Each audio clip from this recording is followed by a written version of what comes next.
They teach that equality is evil and must be replaced by equity. Literally, these are people against equality. Now, what about college campuses? Diversity, equity, and inclusion, of course, is the byword, and that's what everybody thinks we should live our life by. That merit doesn't count anymore, that how smart you are or how capable you are is secondary. What's most important is DEI. You're putting it mildly when you say that merit doesn't count anymore. They're now teaching that merit is racist. They literally teach students in red states in K through 12 that the notion that the most qualified person should get the job is racist. That's taught in red states. So when people are shocked by these crazy radicals in college campuses, oh, it's got to be the professors. Well, no, they've spent 13 years in K through 12 ed hearing this sort of DEI garbage. So they're already radicalized when they show up on the college campus. They're already in place. You know, in response, some states like my state of Florida and Texas have banned DEI in higher education. My question is, if they can agree, if Greg Abbott thinks it's a bad idea to have DEI in college, why do they have it in kindergarten? Why should DEI be allowed in K through 12 education if you don't think it's appropriate for seniors in college? So we went around the state of Texas, by the way, and investigated with hidden cameras DEI in higher ed. To our shock, we found that some universities were following the law. I couldn't believe it.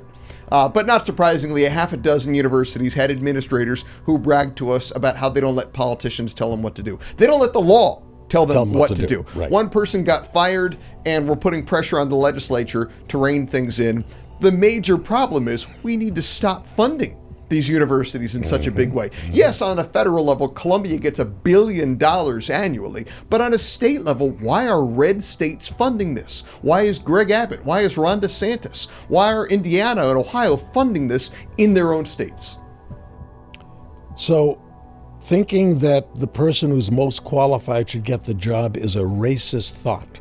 Taught in K through 12 schools right now. They teach that equality is evil and must be replaced by equity.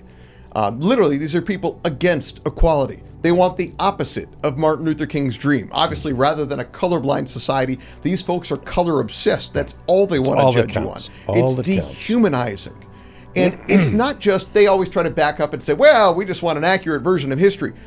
I would compromise and let them do whatever they want with history class. But can we keep it out of math class? They push this stuff literally in math class.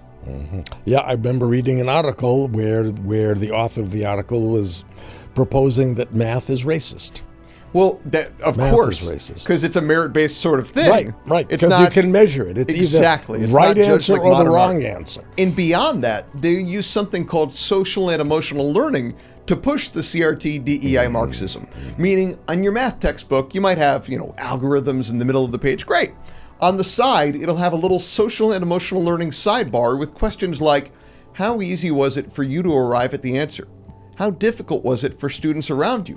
What factors might have made it more difficult for them? And that then prompts the teacher, who's been trained by the equity officer, to have a discussion about race in math class. And again, this is in red states. Math class.